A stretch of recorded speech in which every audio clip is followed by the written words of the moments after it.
So, good evening po sa ating lahat and siguro sabihin ko na din, Happy Sunday po. Ayan, para po sa ating second day ng ating week of prayer, tayo po ay nasa theme or title na The Unfinished Mission, Reaching Buddhists with the Gospel.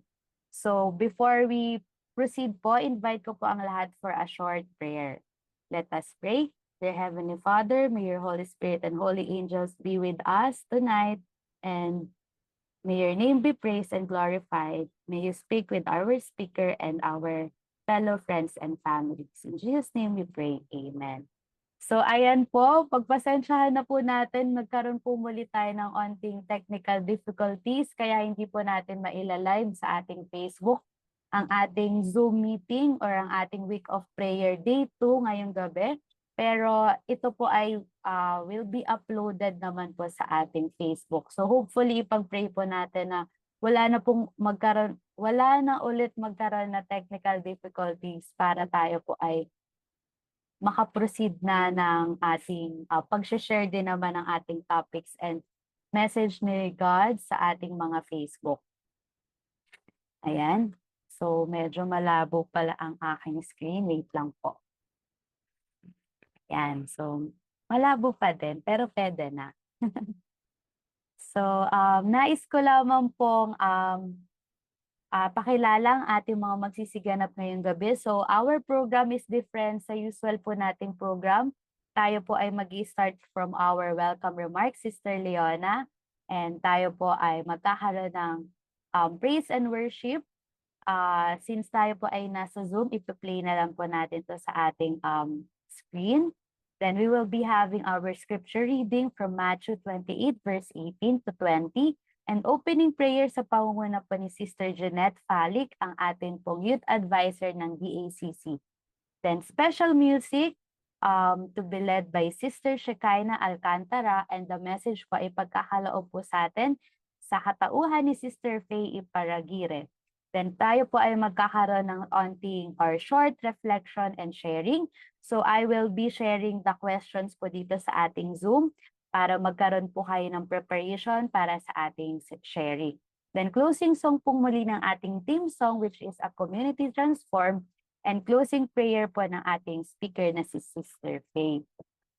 So before po tayo mag-proceed, gusto ko pong kamustahin ang mga kasama po natin dito sa Zoom. So kamusta po ang naganap na Global Youth Day niyo po kahapon? Meron po bang nais mag-share? Ayan, invite ko po ang bawat isa na mag-share. Ayan.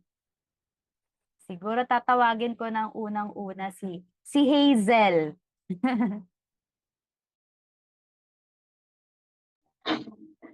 Sabi ko pa naman si Pay na bahala. Tapos ako pala magsasalita una. So, ang naging namin kahapon, Global Youth Day, nag-start kami actually mga 3:30 p.m. 3:30 p.m. at kami po ay nagkaroon ng mini branch Sabbath School. Meron din po kaming blood sugar test din po kami at BP. Yan. Doon po, sa isang community po kami nagpunta. Dito po sa isang sitio po sa Barangay San Jose. Ayun, so nag-outreach pala talaga kayo sa barangay, Sister Hazel, no? Yes, kasi may nakatap kasi kaming isang sitio dito. Sitio lang naman siya, pero maraming maraming tao sa sitio na 'yon. So, ayun. So, thank you, Sister Hazel, sa inyong pag-share ng naganap na Global Youth Day yesterday. Yes, kami din. Sobrang init po kasi talaga, kaya medyo na-delay din kami. Nakalabas kami ng church around 3 p.m. din. Then, nakapag-start kami mga 3:30 na talaga kasi ang tinarget din namin is barangay. So, maganda po no, na ibabahagi natin sa ating community mga ginagawa natin sa church. Especially yung sa health and sa pag-share ng mga books. Sobrang mahal po magpa-check up sa hospital and sa mga clinic. Kaya napakagandang panimula din nun sa ating community no, para makilala or pagkatiwalaan din tayo ng ating community yung sa health. And baka po meron pang ibang gustong mag-share. Siguro magtatawag na lang ako, charot. Joke lang. Sige. Unahin na natin si, hindi, joke lang yun. Sige. Baka po may gusto pa pong mag-share. Ayan. Kuya Jerome, baka naman gusto mo mag-share kasi nag-share na yung DECC.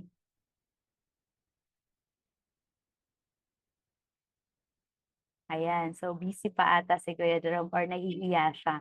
Siguro si Mama na lang, nandito naman siya eh. Sister Leia, kamusta po ang Global Youth Day kahapon na inyong inatenan? Inyong inatenan, magkasama naman kami. Hello, magandang gabi po. Magandang Naririnig gabi ba din ako? po. Yes po. Ayan, magandang gabi sa ating lahat. Masaya kaming na naging kabahagi kami ng GYD ng mga kabataan, although mga medyo young at heart na kami. So, ayun po, kahit mainit, sabi nga po ni Ate Leona, napakainit nung lumabas kami. Pero God is good nung mga medyo siguro mga 10 minutes to 15 minutes, kumulimlim na, binigyan kami ng magandang panahon o tayong lahat ng Panginoon para hindi naman tayo masyadong mainitan habang nagbabahagi tayo ng salita ng ating Panginoon.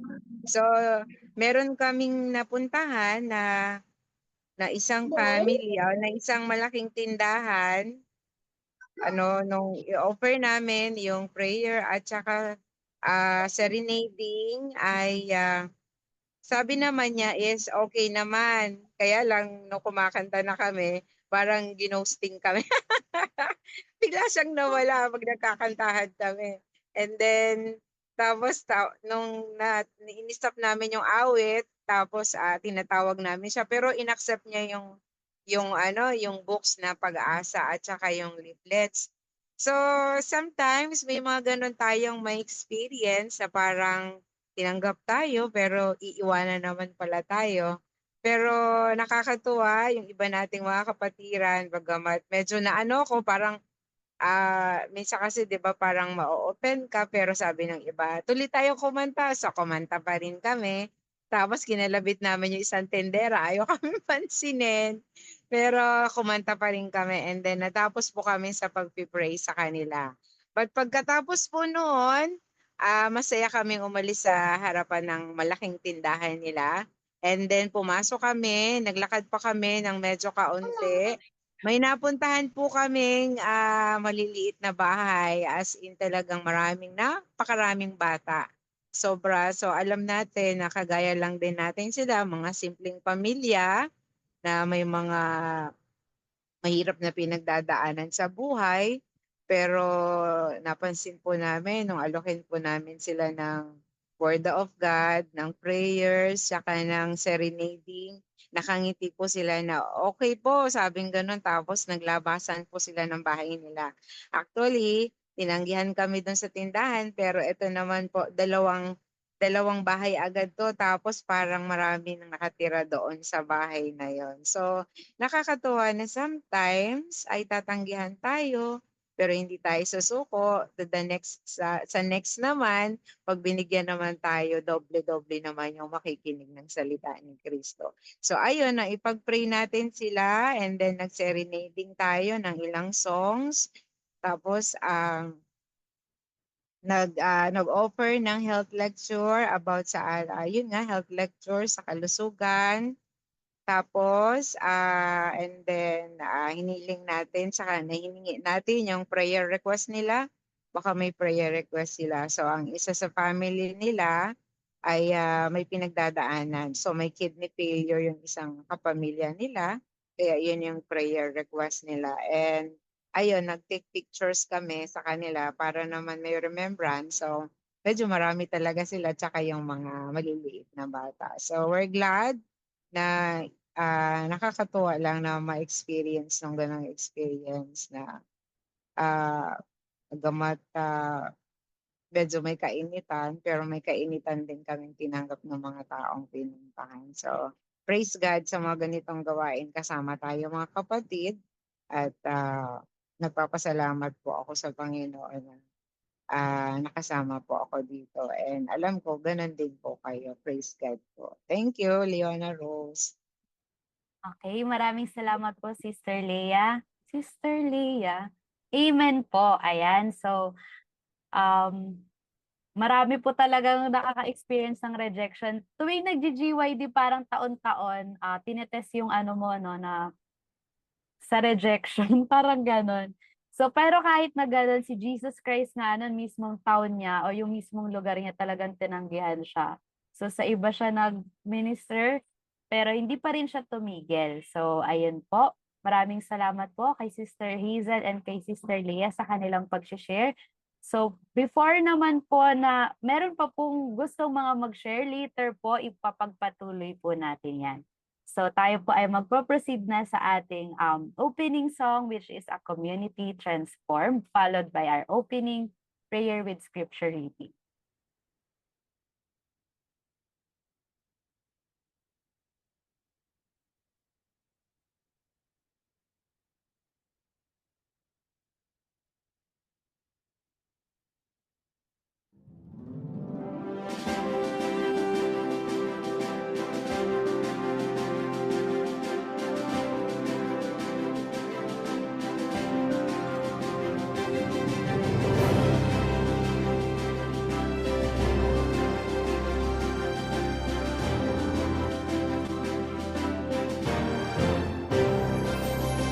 We are the light shining so bright, bringing hope with love we unite.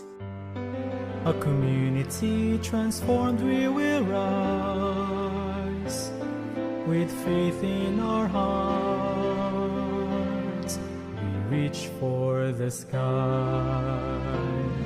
A community transformed, we stand as one, sharing God's love till the work is done.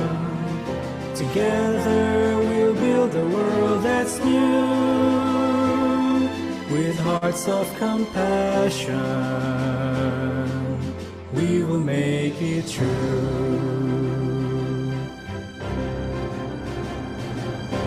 Every hand that helps, every voice that sings, a promise of peace, the joy it brings. Every corner our message will fly, a community changed, looking up high. A community transformed, we stand as one, sharing God's love till the work is done. Together we'll build a world that's new, with hearts of compassion. We will make it true. We are the youth, the change we will see, a transformed world through you and me. A community transformed, we stand as one, sharing God's love till the work is done. Together we'll build a world that's new, with hearts of compassion. We will make it true, with hearts of compassion. We will make it true. We will make it true.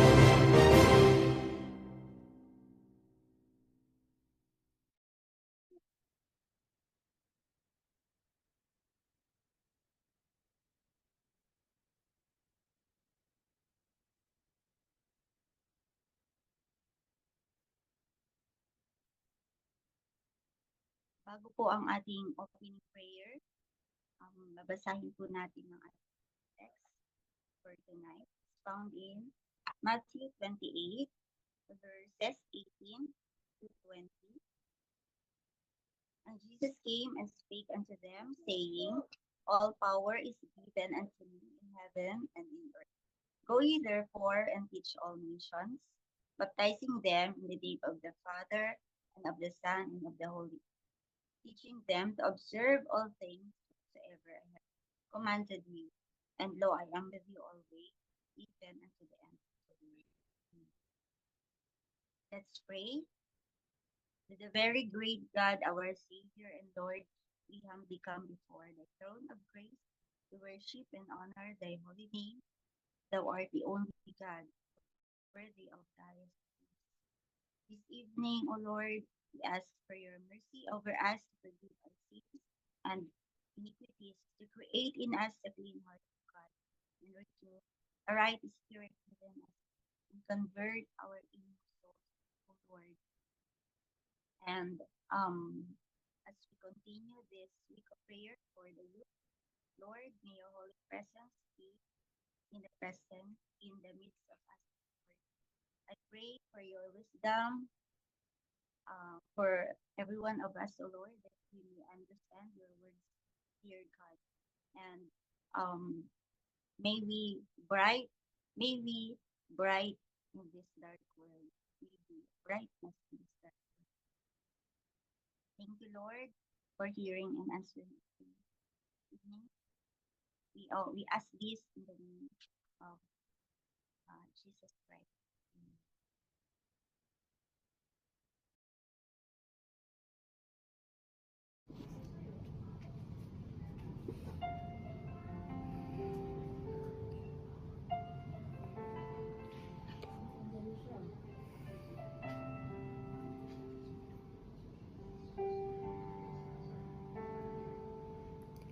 Ikaw lamang, Panginoon,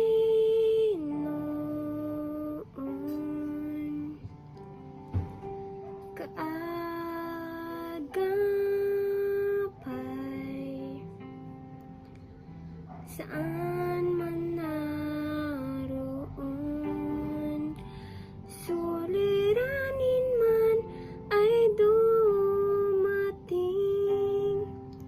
Ikaw lamang, O Diyos, ang sasambahin. Panginoon ko, sa iyo lamang mananatili kailan pa man.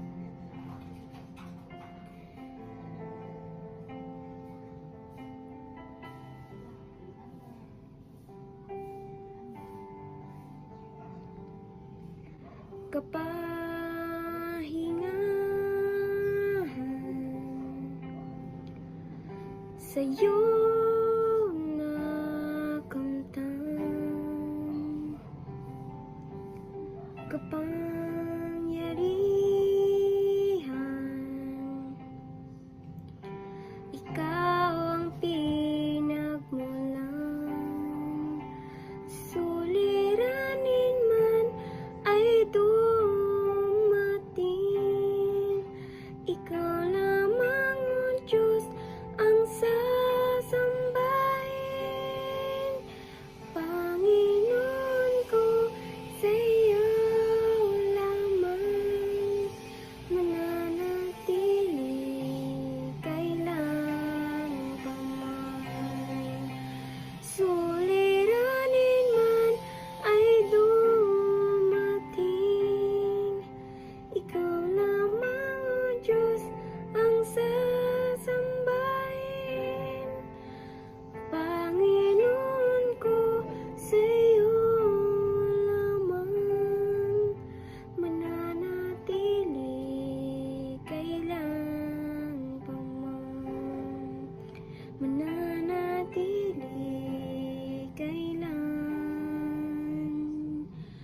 pa man.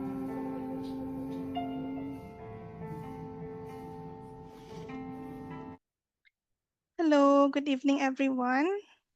Good evening So, po. good Good evening evening. again. Welcome sa ating week of prayer and thank you, Ina, although as far as I know, recorded yung song na yan. But thank you for the beautiful song. And before we proceed, I'll be sharing my screen and I hope you join. Ayan, so I'll be using AHA slides and there will be questions integrated within the presentation. And para meron tayong, what do you call that? Interaction. Not just ako, but I hope you would answer some of the questions. And I prepared around 4 questions. And if mag-high score ka, saan ba yung share screen dito? Ayan. I'll be giving a Bible verses in a jar. So kung makikita nyo, merong jar dito. And it's packed with Bible verses. And color-coded siya. So if it's yellow, it would be more relevant if you're happy, thankful, angry, green, anxious, lonely, and sad. So you could use this in every day before you go to work or go to school, and you just want to be inspired by a random verse. You could pick one and ayan, bring it with you throughout the day. Or if you're feeling sad or lonely or happy, you are very freely um, invited to pick some of these verses. Ayan. So if you top the the quizzes, ito yung ibibigay natin. So without further ado, let's start. And I hope you would join. You could either scan yung QR code dito or you could join, go to ahaslides.com sa website and enter this code to enter yung ating presentation. I'll know if ilan na yung pumasok. So we are around 13 and I know yung ibang nag-join is dalawa sila or tatlo. So I hope it would be more than 13 or around 13.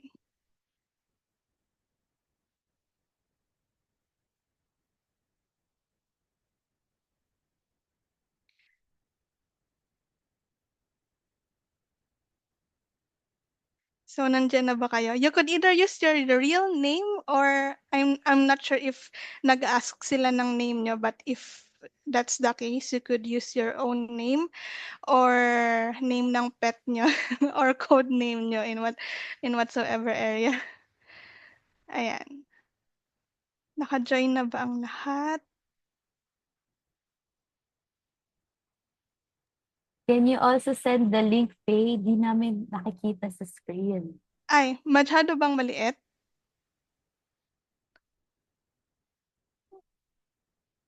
Okay. I'll just drop it here sa ano natin. Chat.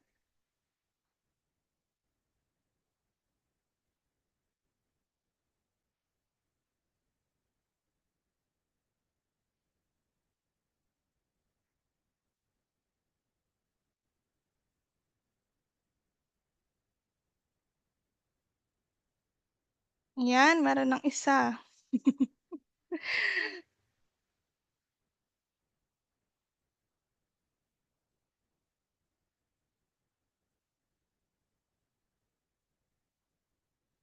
Ayan. Pa-heart naman dyan. Sige po, waiting pa po tayo sa iba.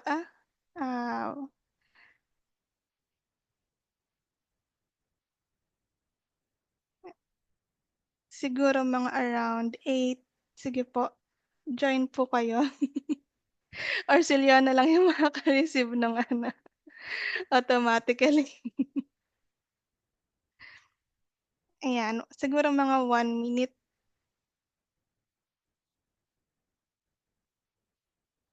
Ay, si Joshua. Join na po tayo mga kapatid sa ating short interaction game. Ayan. So sa mga naka-phone dyan, sa tingin ko kaya naman to siguro.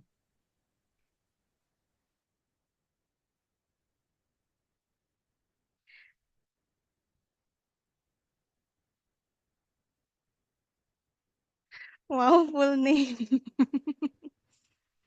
Sige po, go lang.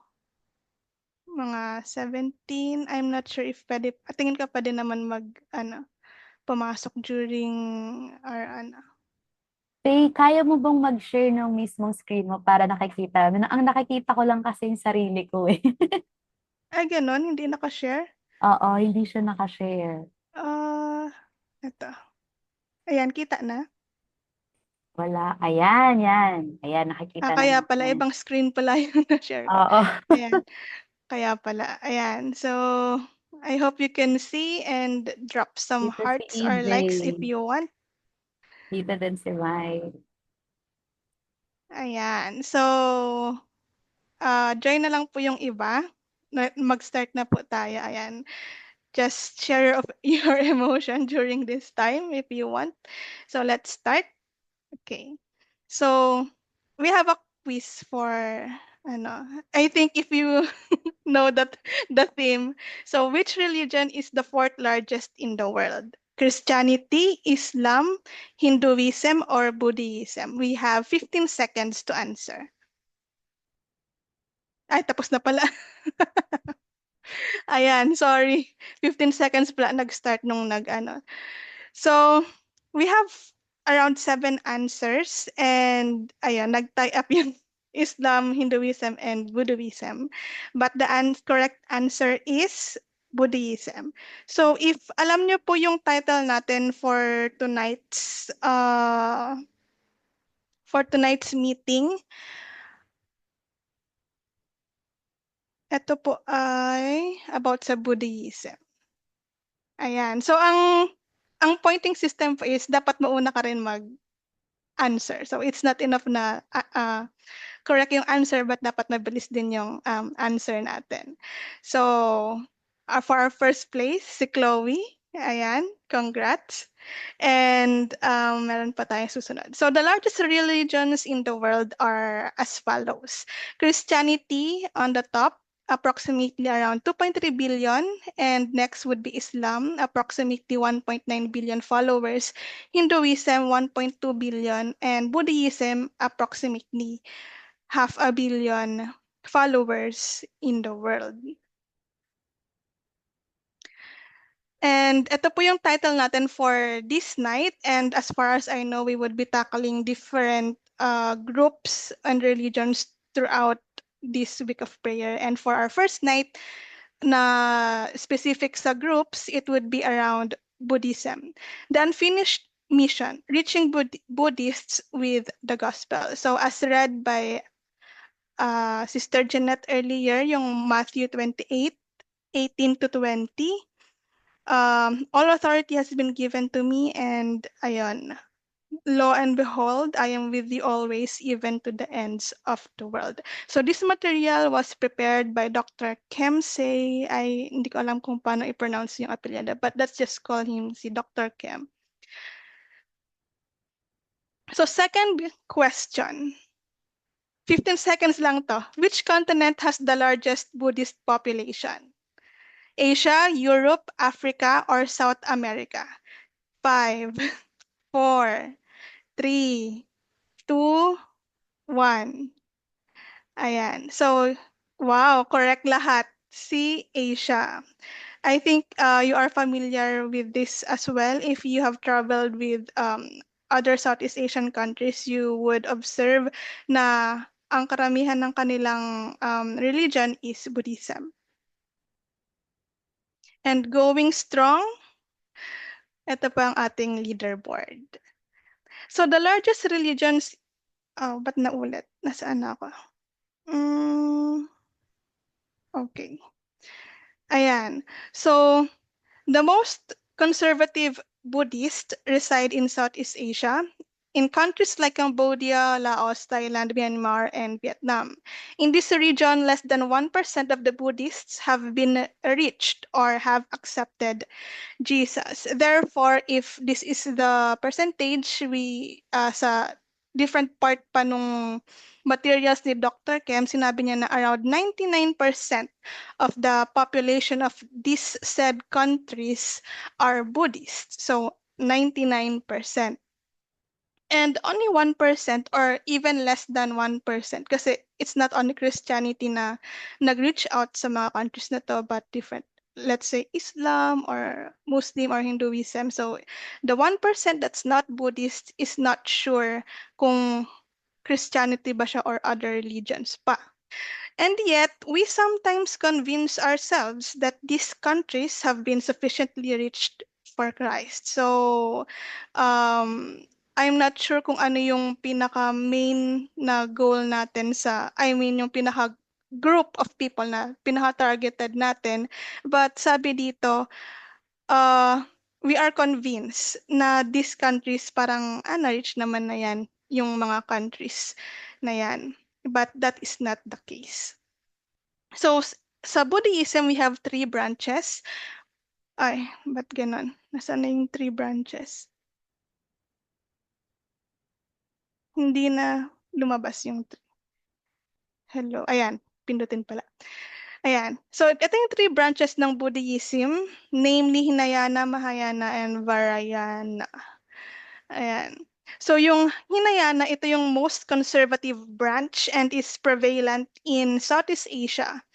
The second one is Mahayana. This is more on liberal na sila, branch of Buddhism, and is found in countries like China, yung mga singkit natin na friends, Korea, Japan, Hong Kong, Taiwan, and Vietnam. But very few of both branches have heard about Jesus as their savior. And yung third natin na branch ng Buddhism is Vajrayana, which is a mystical form of Buddhism and is found in restricted nations such as Tibet, Bhutan, Nepal, Mongolia, and parts of Russia. And these are countries where evangelism is illegal, making it more challenging to reach yung mga Buddhist friends natin. And with this, the Buddhist world remains largely unreached. Okay, we have true or false here.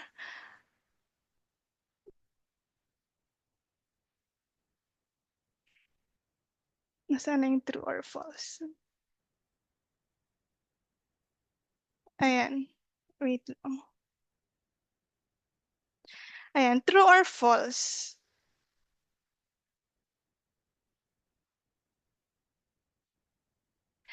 There are more Christians converting to Buddhism than there are Buddhists converting to Christianity. Mas madami daw yung Christians na convert sa Buddhism.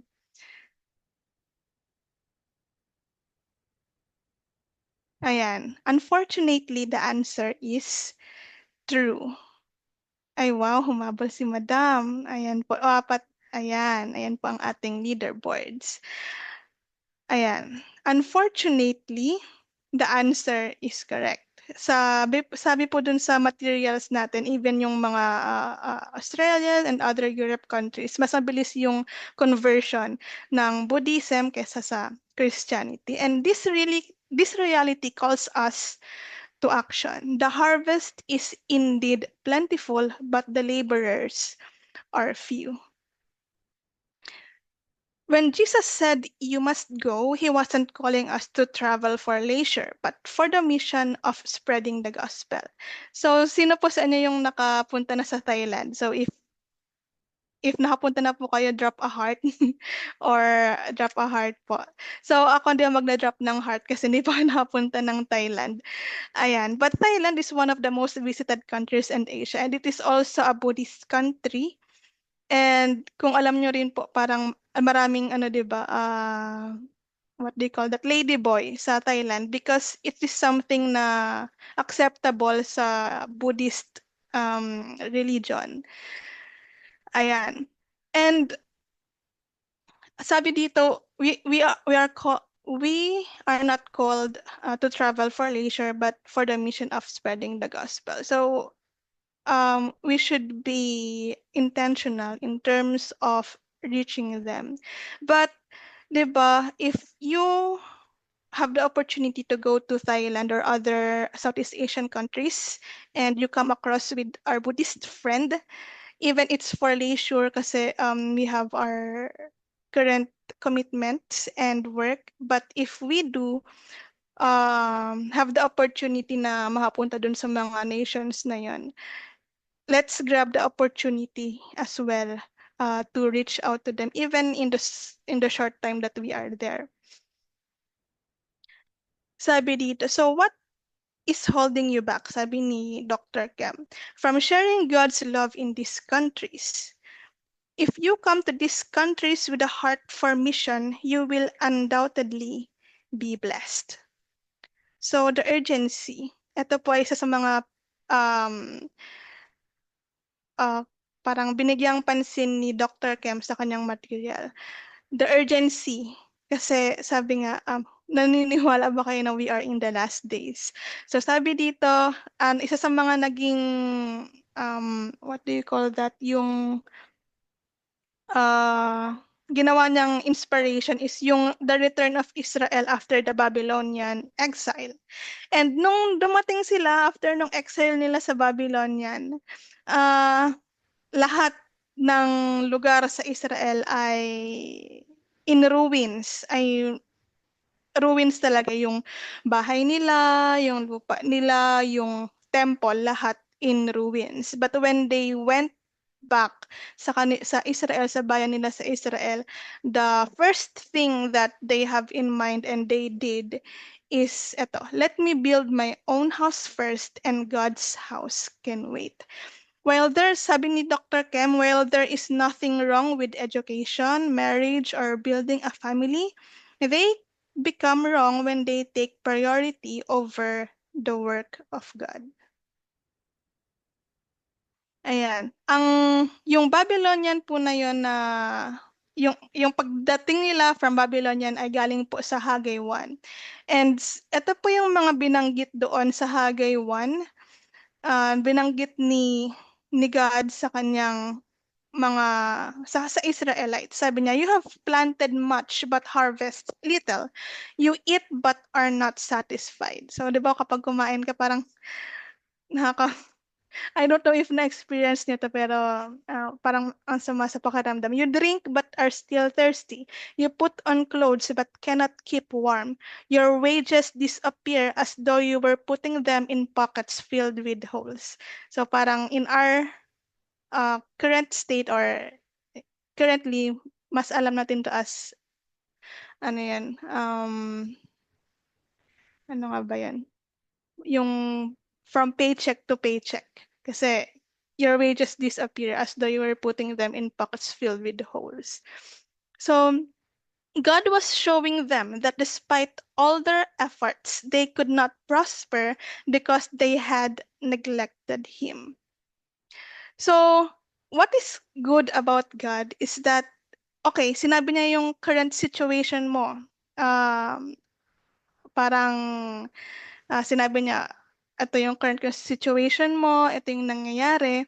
But He does not stop with that.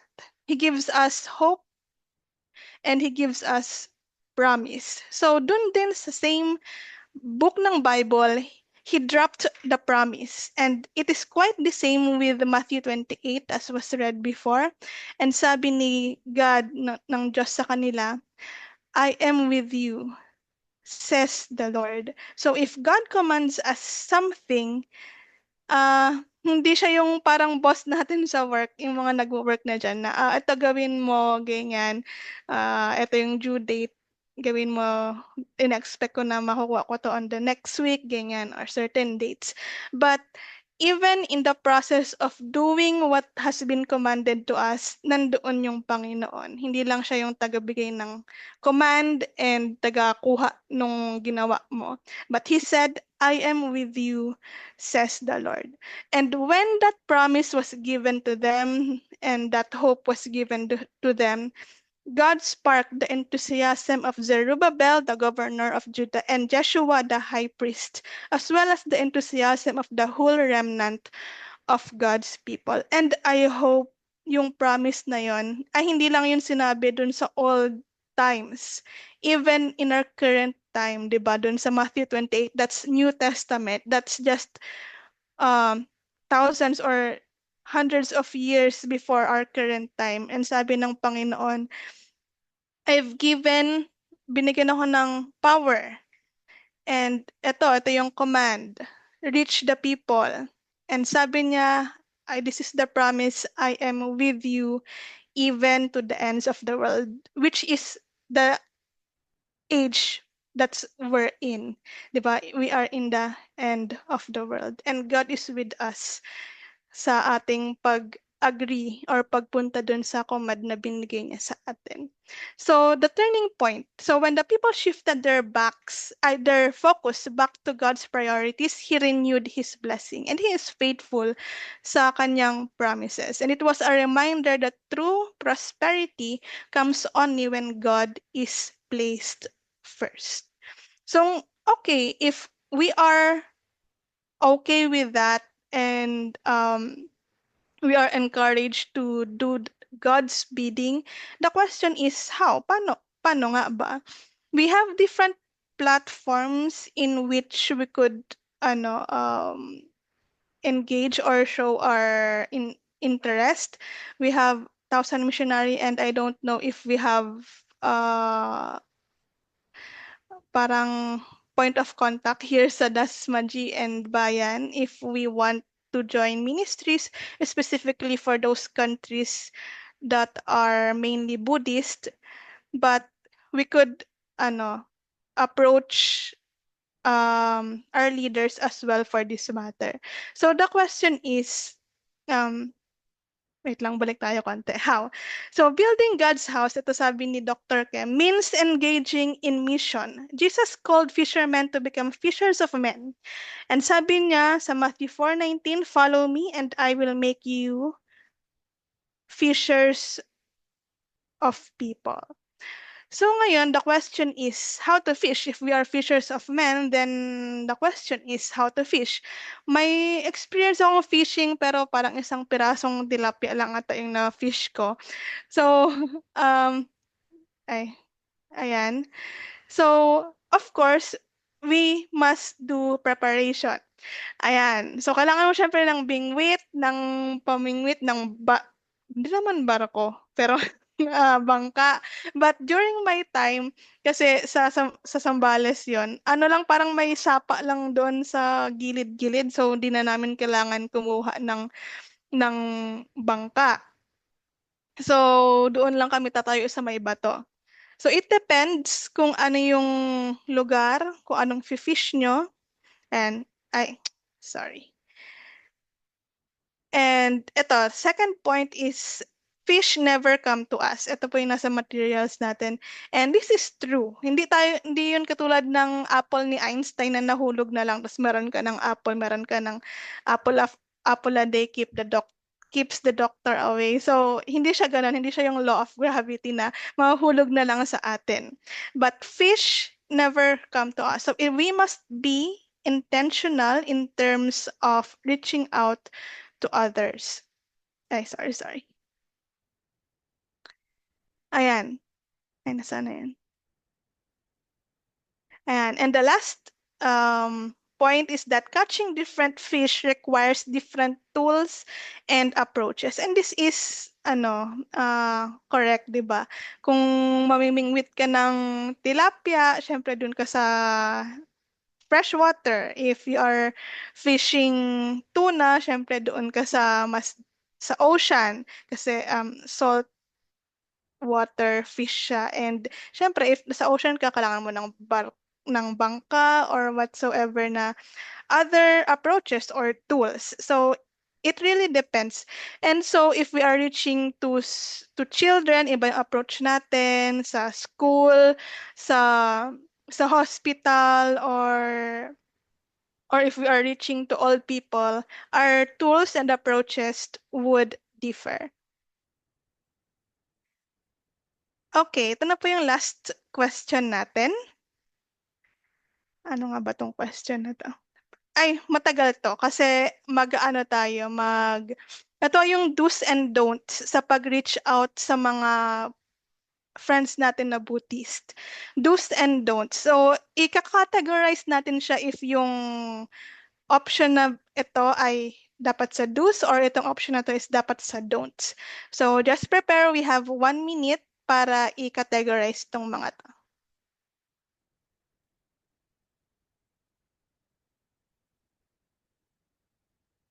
Ayan, please categorize yung mga ano natin dito. Kung do's ba siya or don'ts.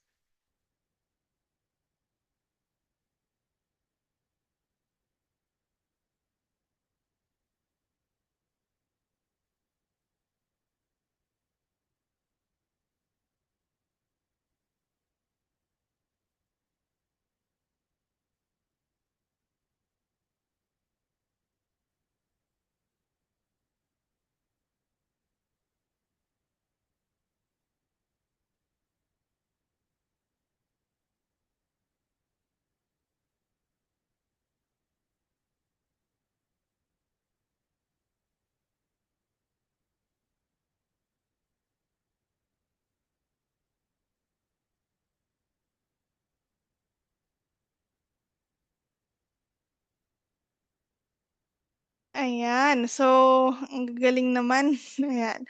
So, ito po ay on the page 33 ng ating material, How to Preach to Buddhist. So, yung first is act with kindness.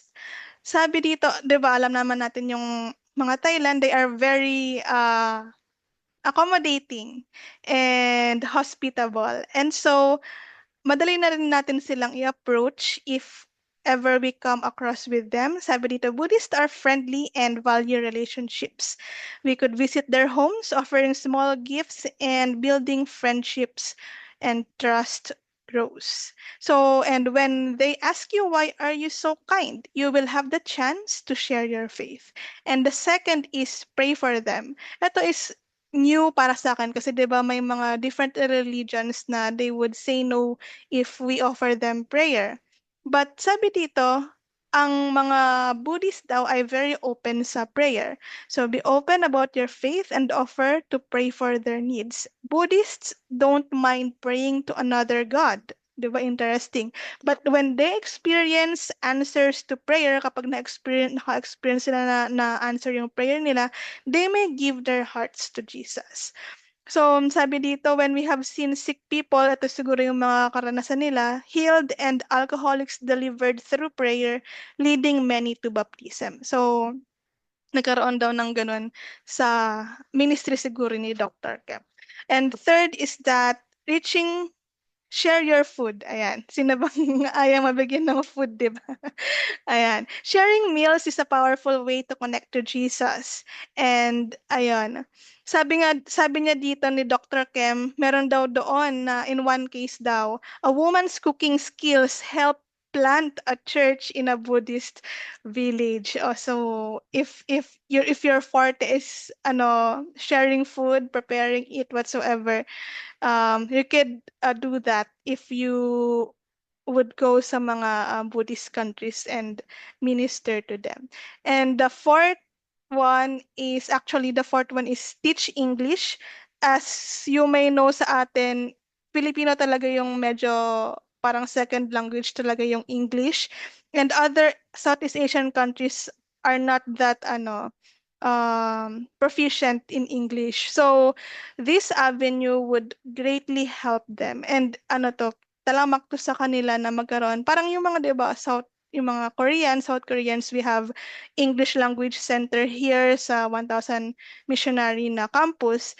And so, teaching English is one of the high demand sa mga Southeast Asian countries and other Asian countries. Sabi dito, English is in high demand and teaching it provides an easy way to build a relationship. Ayan. And the fifth one is do radio ministry. So, sabi dito, katulad natin mga Southeast Asian, we still have radio, di ba? Nakakarinig pa rin tayo ng mga radio, lalo na yung mga lugar na hindi pa ganun ka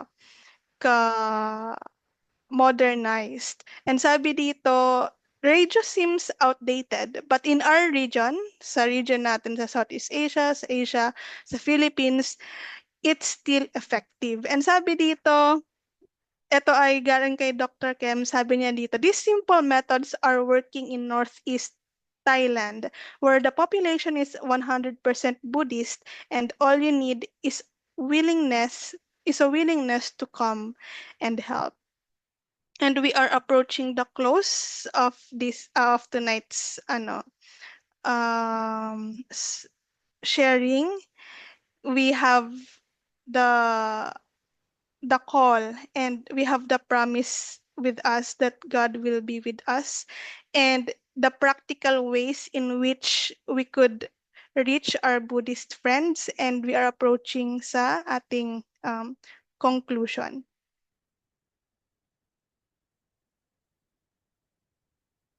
Ayan po ang ating leaderboard. And congrats, Leona. May utang ako sa'yo. Ayan. These are working in Northeast Thailand, and all you need is a willingness to come and help. Ito po yung conclusion dun sa ating material. The need for missionaries in Buddhist countries has never been greater. Jesus is coming soon, and he is counting on you to reach and share the good news with those who do not yet know him. Sabi dito, further, you don't need to be a great preacher or be highly educated. Just have a willing heart and an open mind. God will equip you for the work. Sabi nga dun sa ating memory verse, all authority, wait lang, hinahanap ko. Mga ba yan? Ayan. All authority has been given to me. And ibig sabihin yung authority na yon, yung gifts, yung lahat ng tools and everything, he is able. Jesus is able to give yung mga tools, yung mga blessings, yung mga pangangailangan natin if we say yes sa kanyang biddings na reach out yung ating Buddhist friends. Sabi, all authority is given to me. The heaven is just waiting for us to ask, and we shall receive. And go therefore make disciples of all nations. And sabi dito, and lo, I am with you, not just in the morning or in the afternoon, but always, even to the end of the world. And the question is, will you say, here am I, send me? Good evening, everyone.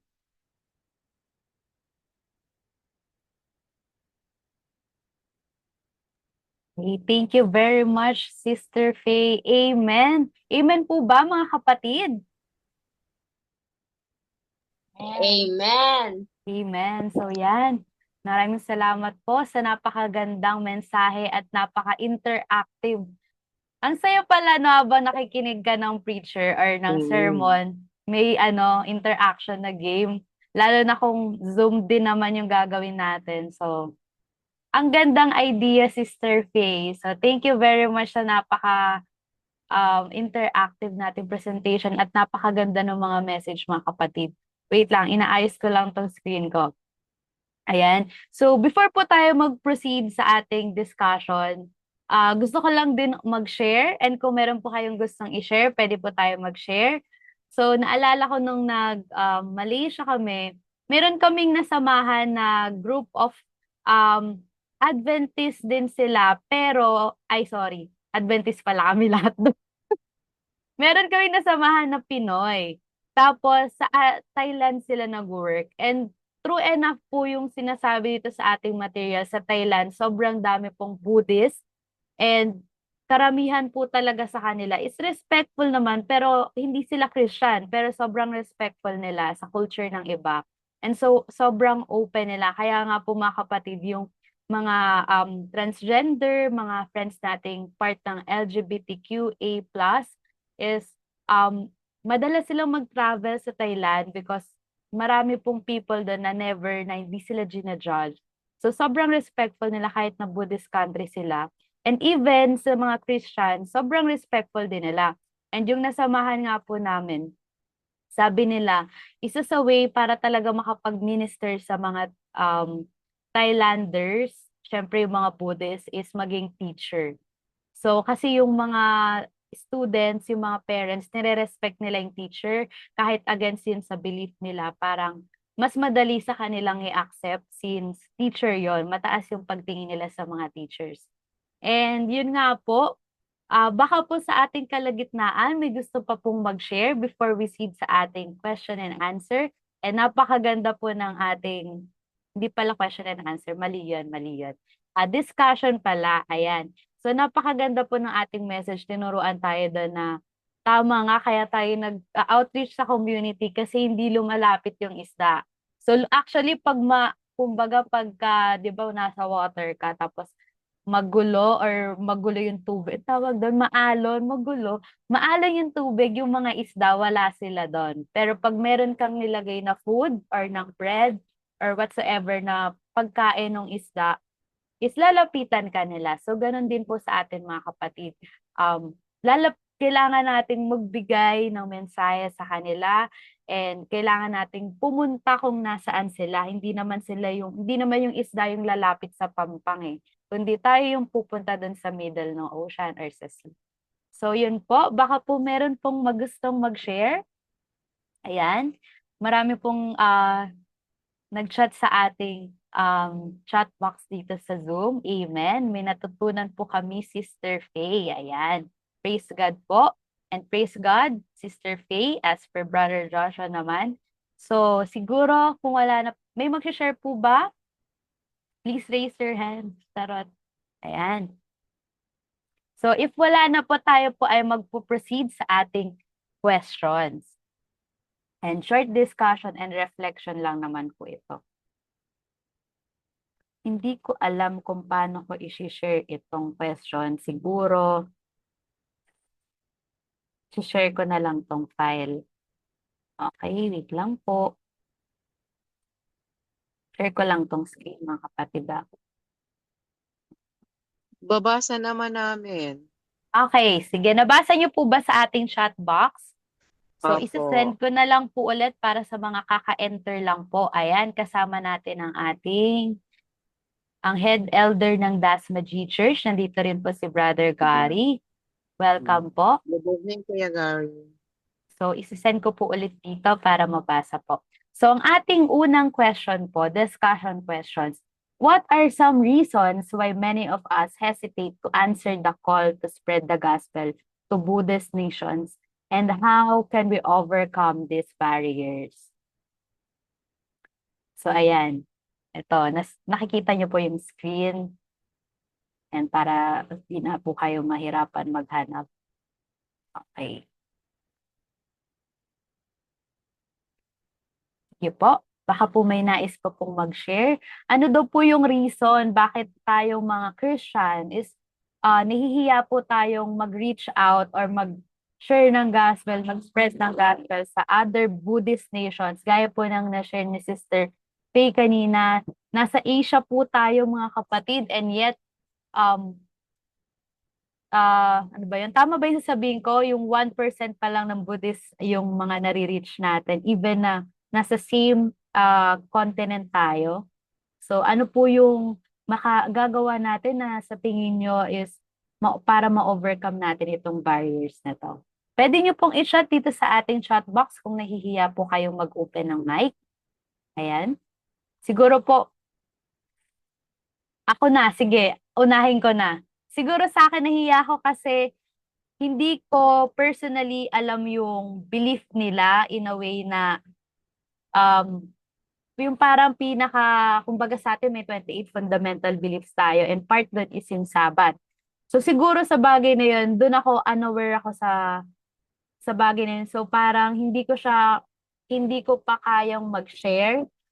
So since hindi ako knowledgeable, hindi ko alam kung paano ko mag-i-strike ng conversation sa kanila na alam ko na makaka-relate din sila sa akin, ganon. So hindi ko kayang ilagay pa yung sarili ko dun sa shoes nila, kaya siguro hindi pa ako na, parang yun yung fear ko na gaya sa other religions or other religions. Naiya ako mag-approach lang basta kasi feeling ko, hindi ako nagiging understanding kung anong pinaniniwalaan nila kasi hindi ko alam. So, isa po yun sa ko. Siguro, para ma-overcome ko yung barrier na yun is yun, mag-aral din ako ng tungkol sa kanila. Kaya natutuwa ko sa ating mga layman and mga preachers. Talagang pinapag-aralan din nila yung yung mga pananampalataya ng iba nating mga kapatid sa labas para ma-reach out din sila. So, ayun po. And eto naman, meron si Brother EJ na shinare. Babasahin ko na lang po para sa mga kasama natin dito and para makita din ito pag na-record na natin. So I think, sabi niya ni Brother Edward Jacob Tuya, isang kabataan natin from Dasma G Church, I think the reason might be because of how the other nation might treat us. Take North Korea, for example. You could get executed for just spreading the gospel. Others are also afraid of staying there for a long time on that nation. Some may get homesick and would want to go home and stop preaching. As for the solution of overcoming these barriers is ultimately up to praying to God to guide you through this journey. So napakaganda po ng shinare ni Brother EJ. Tama po. 'Di ba? Kasi buhay mo na yung nakataya doon eh. So, ayun. Kaya ang solution lang talaga doon at pinaka-unang-unang solution natin sa lahat ng barriers na to is pray to God to guide us through this journey and bigyan tayo ng kalakasan ng ating Panginoon na to step out dun sa comfort zones natin. Gaya ng topic natin kagabi, no? Mag-step out talaga tayo dun sa comfort zone natin. Gaya ng church, 'di ba, mga kapatid, tama ba? Kahapon lang yung paglabas natin sa mainit na panahon, 'di ba? First step na 'yon sa ating pag-step out sa ating comfort zones. And tama rin naman talaga na marami tayong makahinaan on our own, but God is the most powerful sa ating lahat and kaya niyang bigyan solusyon yung lahat ng barriers para ma-overcome natin. So, sino po yung nais mag-share? Ayan, nahihiya silang mag-open ng mic. Sige, babasahin ko na lang po dito. Sister Jeanette Falik, isa po ang ating youth advisor and elder. Tama po ba ng ating DACC or Dasma Bayan Church? 2 Timothy 1 verse 7, For God had not given us the spirit of fear, but of power and of love and of a sound mind. So ulitin ko po, 2 Timothy 1 verse 7, For God hath not given us the spirit of fear, but of power and of love and of sound mind. So, amen po. Tama po, Sister Jeanette. Huwag tayong matakot, di ba? Ayan. Kasi, pinovide na tayo ng pangako ng ating Panginoon na binigyan niya tayo ng power of love and ng sound mind. So, hindi lang emotion, kundi right mind. So, ganon. Binigay sa atin ng ating Panginoon. So, huwag tayong matakot. So, baka po meron pong gustong mag-open ng mic na gusto pong mag-share. Ayan, wag po kayong matakot sa akin na ang dami kong sinasabi. Sige po. Parang gustong mag-share ni Brother Gary Escoses eh. Tito Gary, may gusto po ba kayong i-share? Okay, so busy pa si Tito Gary. So before po yan, mag-proceed po muna tayo sa ating second question. So last 2 questions na lang po. So in what ways can we be more intentional in building relationships with Buddhists to create opportunities? Ayan, open mic na si Tito Gary. So Tito Gary, nasa second question na po tayo. Ito po ang question. I-mute ko lang po kayo saglit dito para marinig po nila. All right. Okay po. In what ways, so basahin ko lang po, in what ways can we be more intentional in building relationships with Buddhists to create opportunities for sharing the gospel, both in our communities and globally? So, ano daw po yung nakikita nating paraan para mas maging intentional tayo sa pag-build ng relationship? Hindi lang yung parang nakasalubong lang natin na Buddhist na parang okay lang, parang ganun lang. Kundi intentional. Talagang gusto nating ma-reach out sila in a way na pag-build natin ng relationship. At intentional tayo na makapag-build ng relationship sa kanila. And para maging way yon ng ating pag-share. So gaya po sa labas, di ba? Mahirap nang basta ka na lang lumapit sa isang stranger tas mag-strike up ka ng conversation na about sa Biblia dahil hindi mo pa sila kilala, hindi pa natin alam yung pinagdaanan nila. Sabi nga, 'di ba, di ko alam yung exact na term or yung phrase, pero magki-care lang yung mga tao sa sasabihin mo pag naramdaman nilang nagki-care ka sa kanila. So, ganun po, no? So, paano po tayo makapag-build ng relationship sa kanila ng intentional, both in our communities and globally po? So, sino po yung nais mag-share? Tito Gary, unahin ko na po kayo. Tito Gary, ayan. Hello, good evening to everyone. Good evening po. Yan, purihin ang Panginoon at mga kabataan may ganitong programa to enhance and more further knowledge about how to spread the gospel, no? Whatever yung katatayuan natin kung saan man tayo naroroon. So meron tayong kakayanan na i-spread yung gospel ng Panginoon. Kasi yun nga, iba-iba yung kultura, di ba? Sa parang minsan nahihiya tayo, pero minsan na yung profession natin, pwede natin gamitin. Isang magandang resources yon. Katulad nung napakinggan ko kanina in the last minute. Kasi actually mga youth, no, galing ako sa Bible study, kasama natin yung AWR missionary. Paano natin may establish, no, yung paano tayo makikipag-engage, 'di ba, sa mga ating community, no po, dahil alam natin na ever since mahirap talaga na bigla nating ipasok yung gospel ng Panginoon. Actually, ang isa sa pinakamahirap nakikita ko yung street ministry. 'Di ba? Parang sila'y salita lang ng salita, tapos dumadaan yung mga tao. Parang sa tingin ko, isa yun sa pinakamahirap.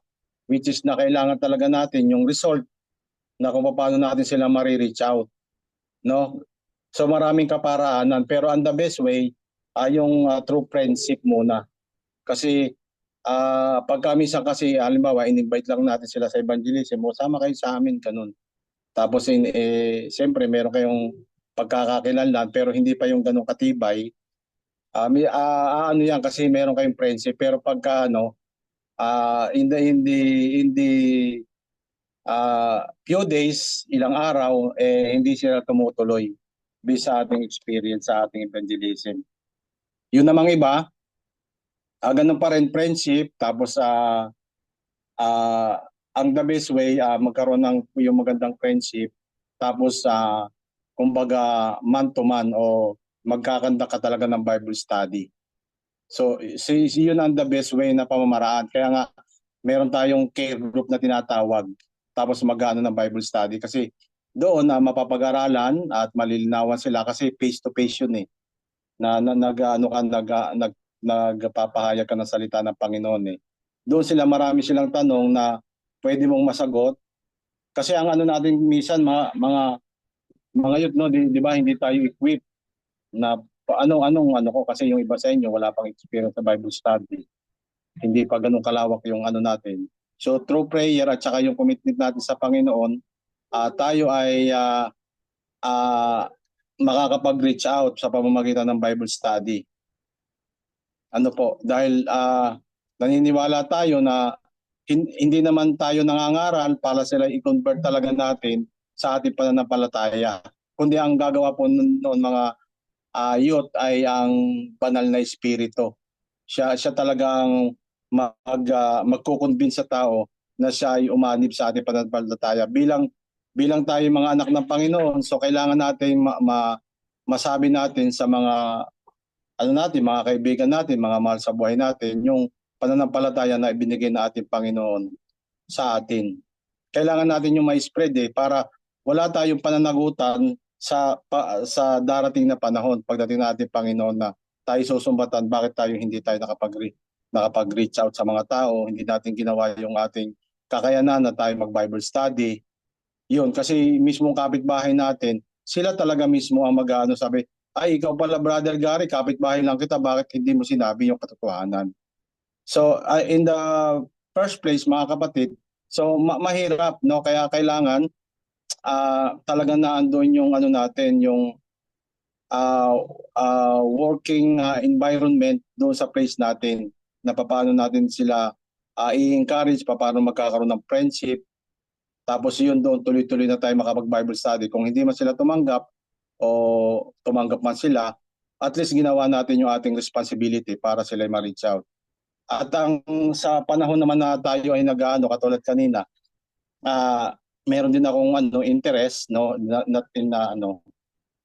ay not put in the list, pero sila ay sinasabihan ko na pwede kaming mag-Bible study. Ang sabi lang nila, i-inform lang daw ako o i-update. So, pagka kasi ganoon, matagal yung resort, almost mag-aantay ka talaga. Pero what if napupunta ka dun sa bahay, tapos papasyalan mo sila, ipagpapanalangin, tapos iaanin mo sa kanya kung okay lang Bible study. So sa pamamagitan ng pagba-Bible study, sila ay natututo, sila ay nalilinawan, ay ganito pala, ganyan. So tuloy-tuloy yung iyong ang Holy Spirit na ang gumagawa.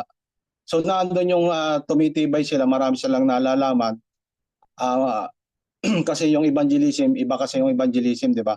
Mapapansin nyo sa church. So madali lang mapapasok ng tao sa loob ng simbahan eh. Pero iba yung produkto ng Bible study. Kasi doon sila niluluto maigi sa salita ng Diyos. Yung iba kasi minsan mga bata, pero mga kapatid, ang bata kasi hindi pa sila ganoon na, alam niyo naman na meron tayong mga nabaptize na mga kabataan na hindi sila tumutuloy, no? Ang akala lang nila mga ganun. Pero meron talaga tayong level age na kailangan nating i-target na Bible studyhan, pero pag underage dapat hindi approvean kasi hindi pa naman sila ganoon ang kanilang pananaw about doon sa ating faith, no? Yung iba ini-interview din na kung hindi sila lumalabag ng Sabat kasi pagka baptize, no? Yung pala hindi nila maiwan yung Sabat. So patuloy din yung kanilang paglabag. Di po ba? Kaya dapat ganun din, inaalam din yung background ng mga ibabaptize, no? Pero ganun pa man, hindi dapat tayo nagsasayang ng oras na tuloy-tuloy din yung yung gawain ng Panginoon about sa yung mga natin, karamihan layman di ba? Kasi free time sila at sila working, but ang layman isa sa worker ng ating church, kaya sila talaga may time na everyday kaya nila so sa pamagitan ng mga elders, so yun dapat sasamahan. Kaya kung halimbawa, for example, gusto niyo mag-Bible study, dapat meron kayong magka-tandem. Po, yun ang may ka-tandem na isa o dalawa, o kung pair group naman, pwedeng 5, ganun. Tapos yun nga, i-split siya para kung halimbawa dumadami na yung core care group, i-split na siya o siya ibabawasan, tapos magagawa na uli na nagmumultiply siya, dumadami siya. Kasi ang gawain ng care group, kasi Bible study rin talaga yon na every houses. So yun ay tested na sa karamihan sa Central America. Ganun ang ginagawa. Kaya mabilis dumami yung Adventism, yung ating pananampalataya. At sa pamamagitan noon, mas maganda, nanonorchos mabuti, nalalaman talaga nila yung mga 10 Commandments, nalilinawan sila. At yun, sila nga ay mas malawak yung kaalaman. Sa ibang bansa naman, na-try ko din kasi pero mahirap. Before, ang kausap ko yung Koreano, sa na lang, siyempre, yung dialect nila, iba naman sa atin.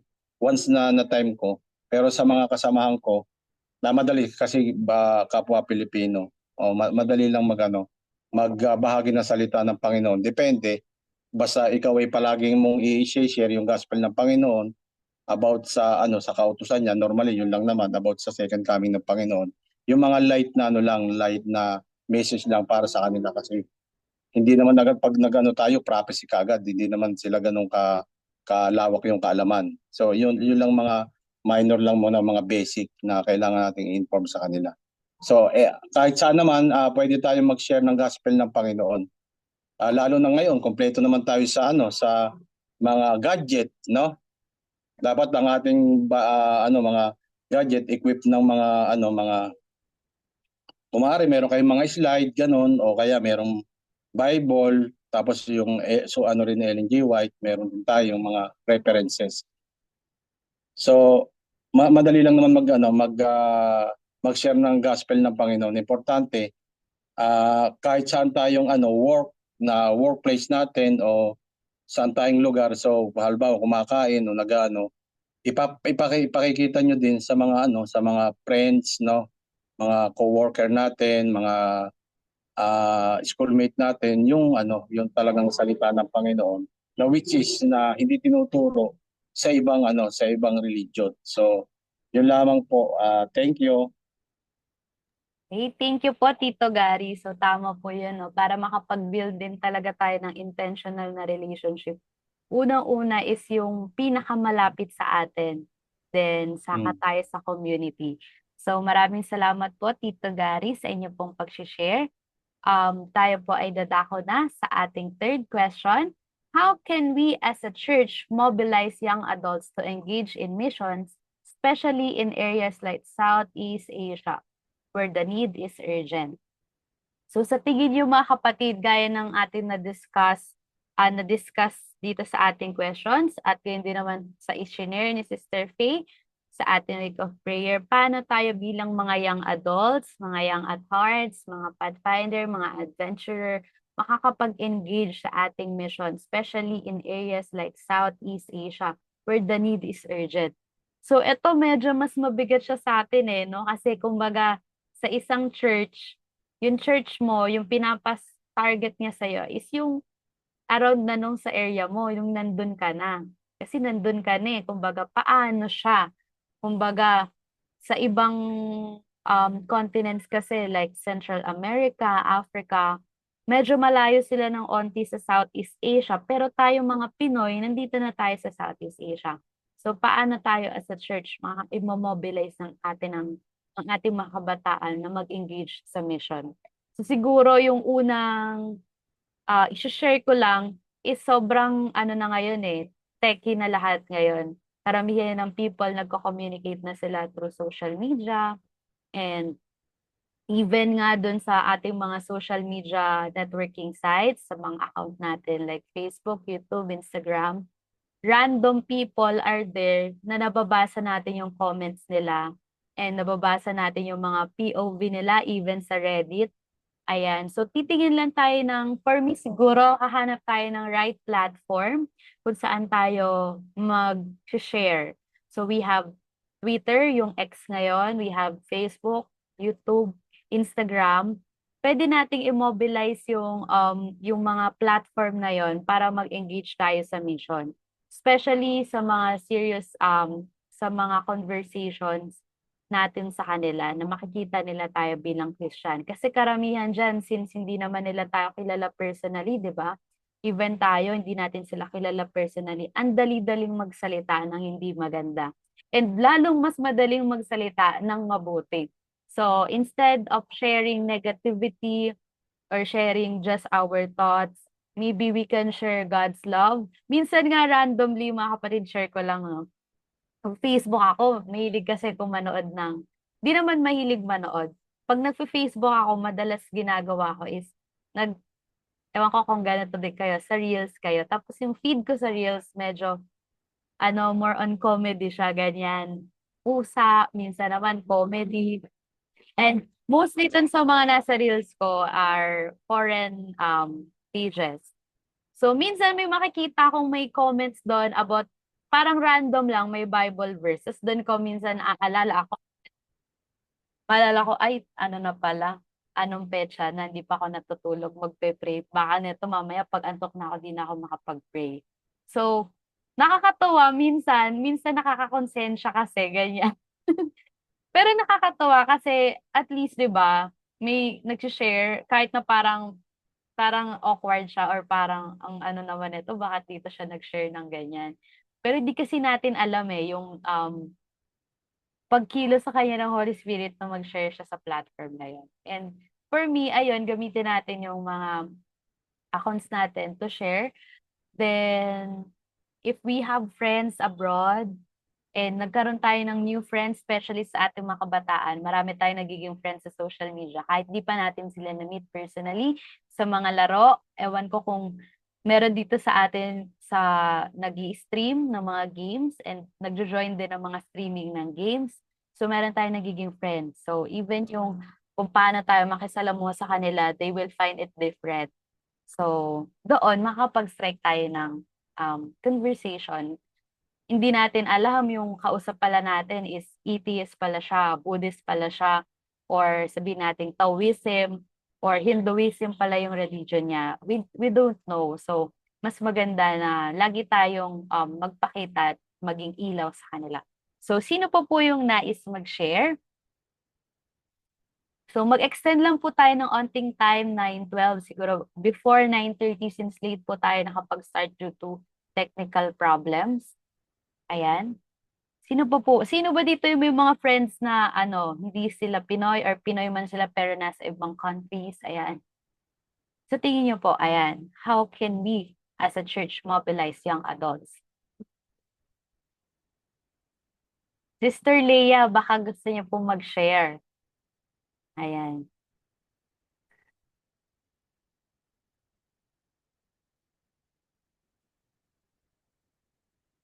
Okay.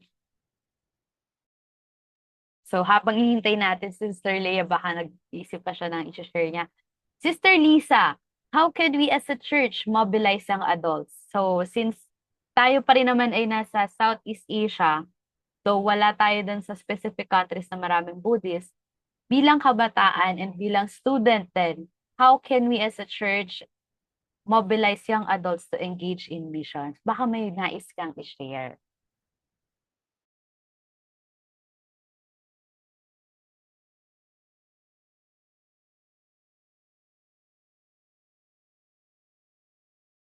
Ayan, hello po.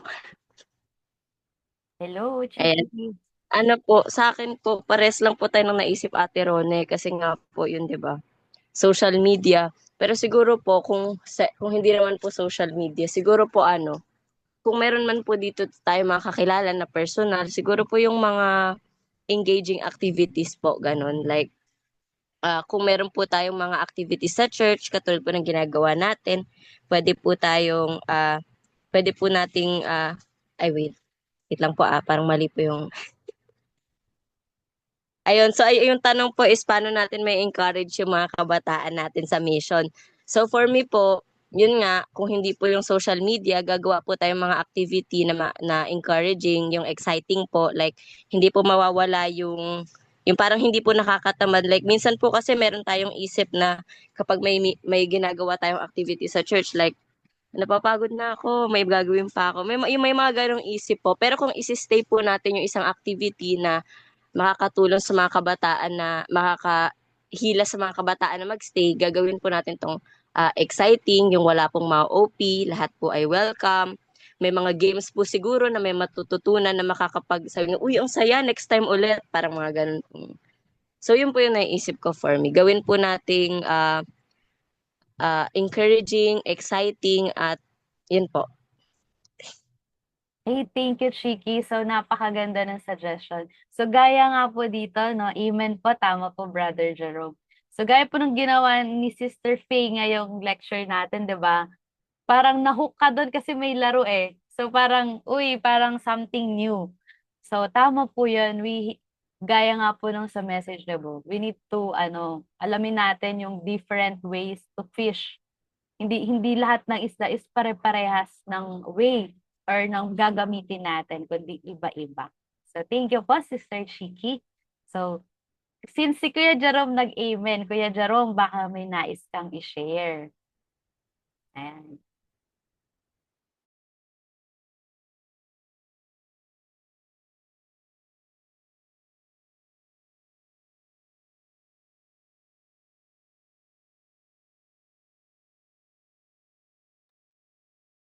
Hello. So, sige po. Mayroon pa pong nais mag-share.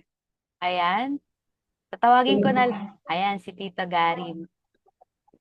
I-share ko lang din na kasi sabi din, how can we as church mobilize young adult engage in mission?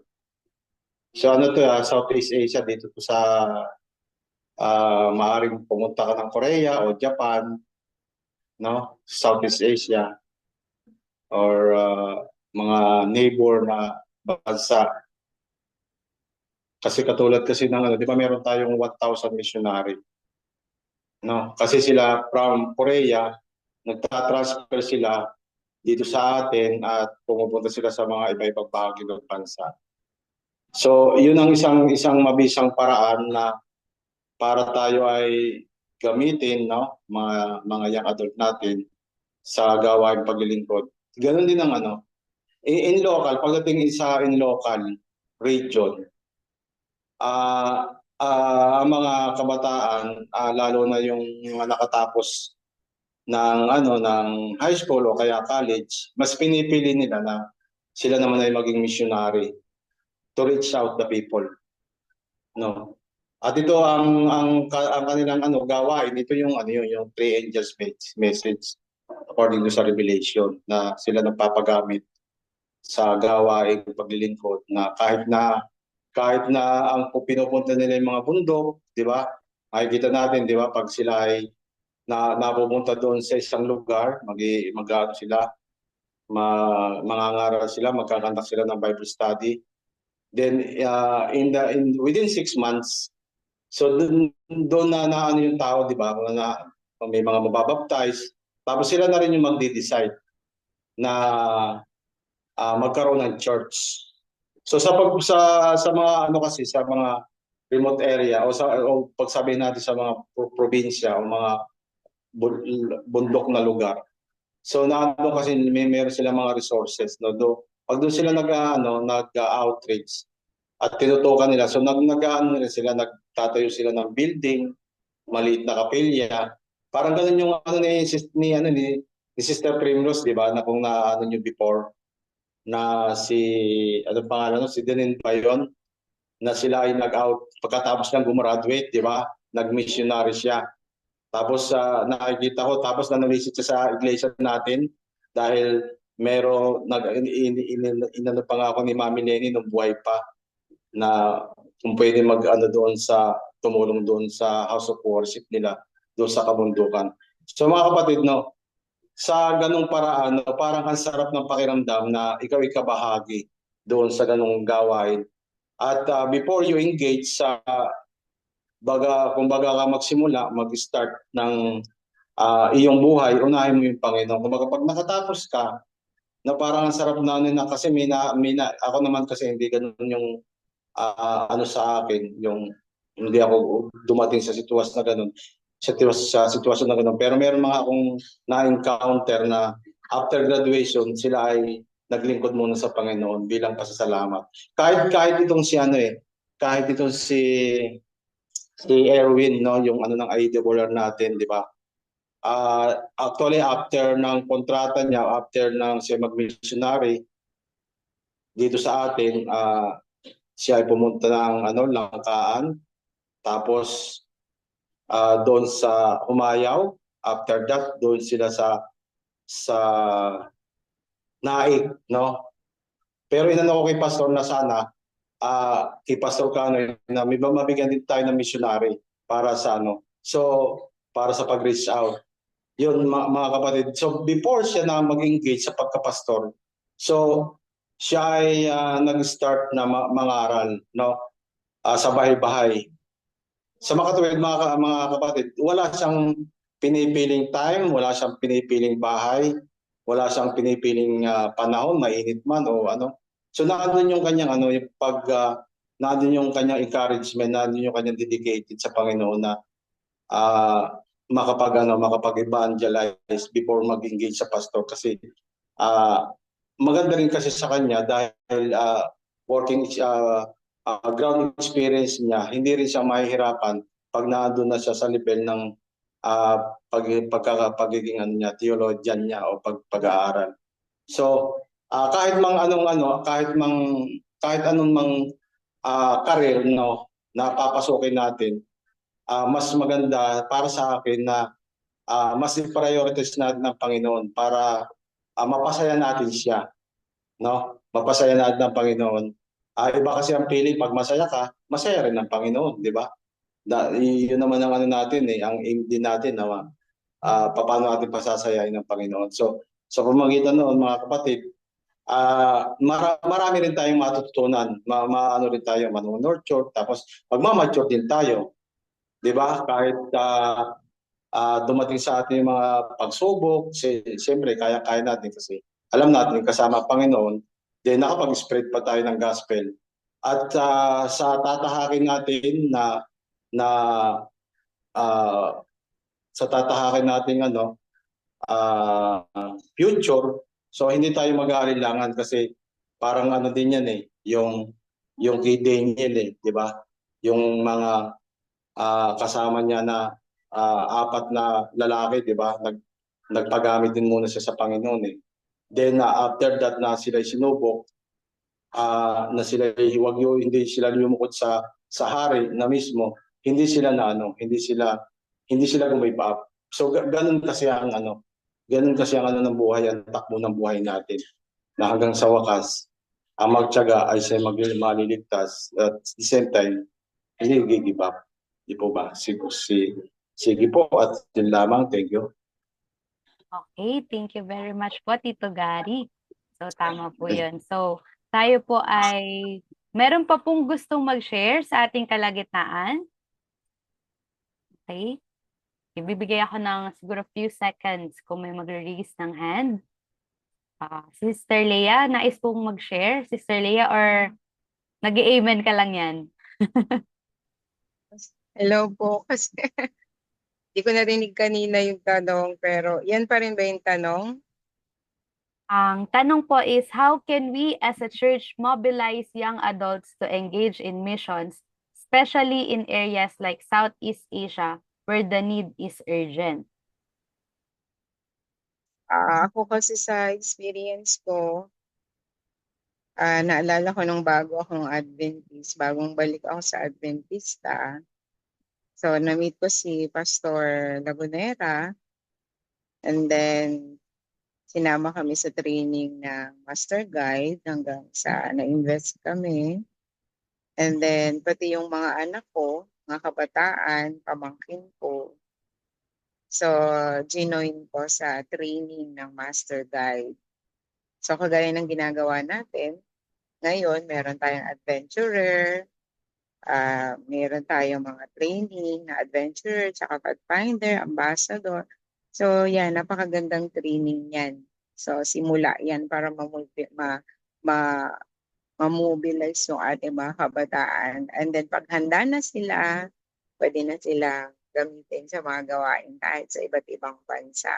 Siyempre, with prayer, siyempre. Kasi yung gawain yan ay talagang kinakailangan ng panalangin. So first, yung mga parents, kailangan na i-engage yung ating mga anak sa gawain na pagtitrain sa kanila.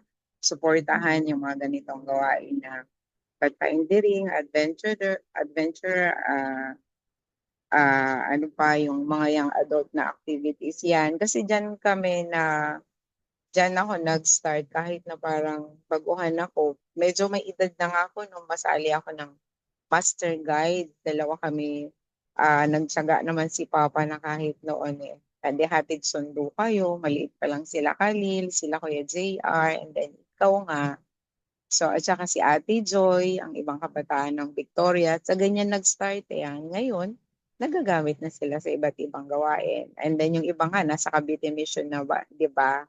So, baka nga yung iba mapunta pa nga sa ibang bansa. Like you, napunta ka ng Thailand, nagamit ka doon. So, ayun, may training na pinagdadaanan. So, yung mga parents din, sana ay talagang rin sila, bukas ang puso na ipagamit yung mga anak nila sa gawain ng iglesia. Sa maliit pa lang o kabataang edad pa lang. So, adventurer pa lang, pathfinder pa lang. Kasi hindi natin alam kung kailan sila talaga magagamit na panahon. So, pag talagang, iyon, yung mga training. So, yun lang. Medyo hindi ganun kadali kasi kailangan ng time, kailangan ng pera, kailangan ng dedication. Talagang ganun. Pero magbubunga naman pagdating ng panahon. By God's grace. So, hindi naghahanap ang Panginoon na kailangan na para sa akin sa experience ko, hindi naman ako nakapagtapos din ng pag-aaral. Actually, sa Kenya High School ako that time. Tapos halos hindi ko pa maintindihan yung mga sinasabi dahil English yun o yung iba parang ang hirap intindihin. Pero by God's grace, yun. Medyo natutunan naman, unti-unti, natuto. So, ayun. So, ayun po. Yun lang, Ate Leona. Hey, thank you po, Salamat. Sister Leah. Ayan, tama po. Tayo ay mag-engage. So, suportahan po natin ang ating mga kabataan.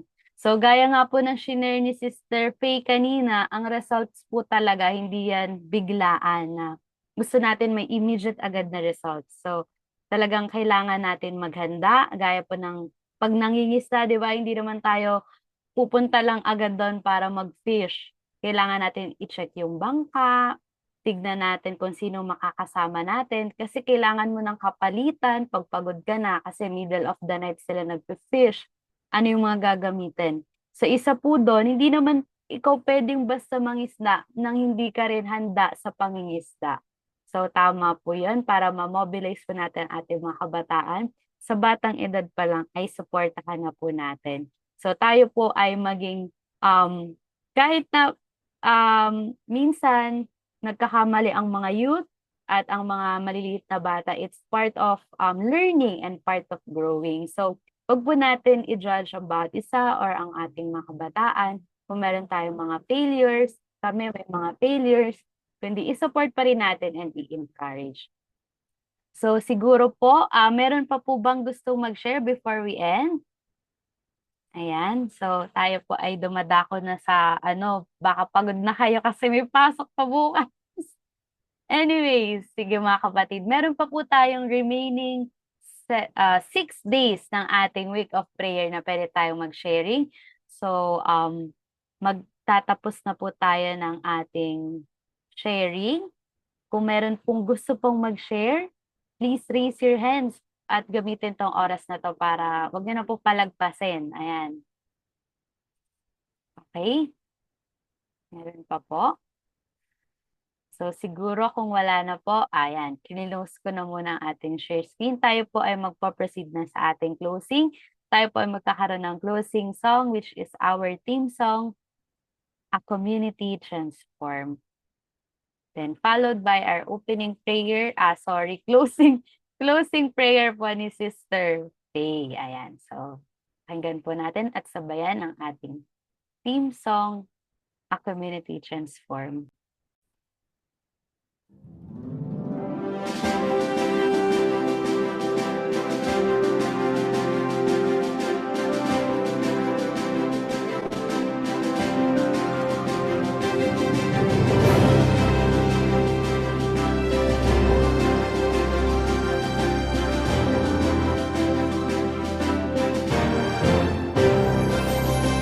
We are the light shining so bright, bringing hope with love we unite.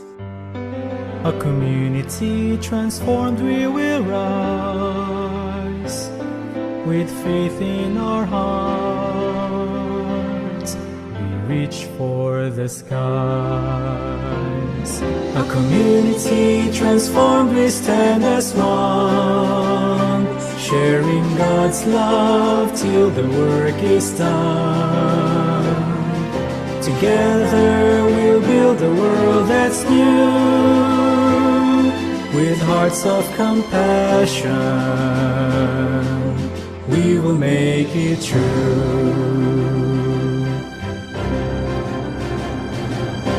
Every hand that helps, every voice that sings, a promise of peace, the joy it brings.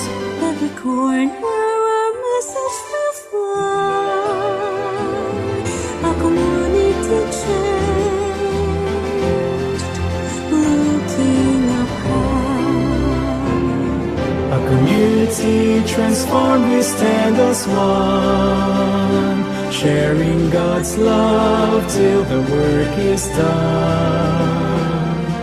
Together we'll build a world that's new, with hearts of compassion, we will make it true. We are the youth, the change we will see, a transformed world through you. And we, A community transformed, we stand as one, sharing God's love till the work is done. Together we'll build a world that's new, with hearts of compassion. We'll make it true, with hearts of compassion. We will make it true. We will make it true.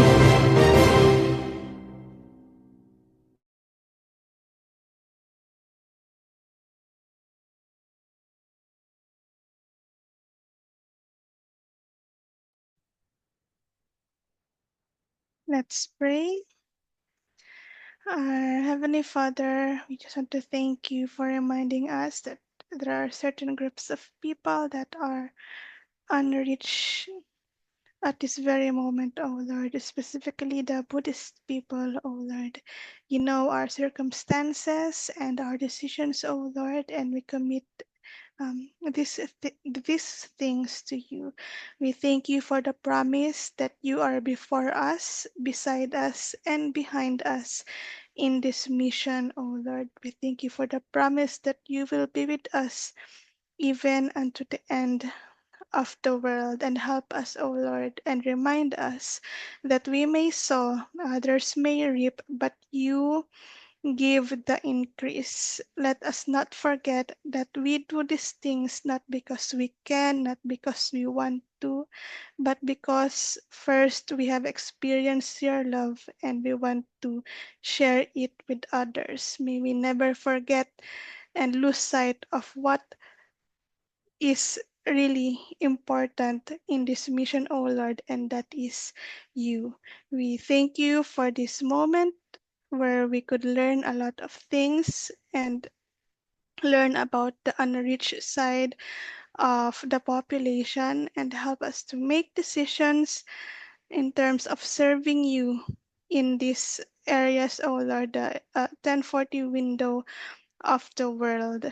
We commit ourselves to you and may you continually bless us as we continue this week of prayer. This we pray in the name of our Lord Jesus Christ. Amen. Amen. So, ayan.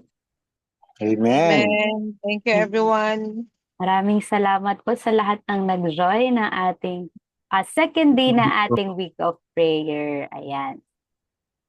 So, ayan. Bukas po ulit, mga kapatid. Ayan, sorry, nag-blanco ko doon. So, bukas po ulit sa ganap na 7:30, same time po, meron po tayong week of prayer, day 3 naman po. At sa pangunguna naman po ito ng ating, wait lang, kailangan kong i-check para hindi ako magkamali. So, wait lang mga kapatid, sa ating day 3 at tayo po ay may team na, syempre nag-load pa siya. Okay, gaganapin din po natin ito sa ating Zoom meeting and we will try our best para ma-live po ito. At sa ating pong day 3, papangunahan po tayo ng ating kapatid from AWR Missionaries, Sister Rema Gomez. Ang team po natin, or ang title for day 3 is Crossing Cultural Barriers. So, in-invite po namin ang lahat na please, once posted po ang video na ito, please share, like, and share niyo po sa inyong Facebook accounts para makaabot po sa ating mga kapatid, mga kamag-anak, and friends, and other people din. Naka-public naman siya. So, yun lamang po. And good night po, mga kapatid. Ingat po tomorrow. And thank you very much po, Sister Faye, sa inyong pag-share ng message tonight at sa lahat na nagsiganap at lahat na nagstay sa ating Zoom meeting, sa lahat na pray na matuloy po ito. Ayan, sa ating mga prayer warriors. So, thank you very much and good night, everyone.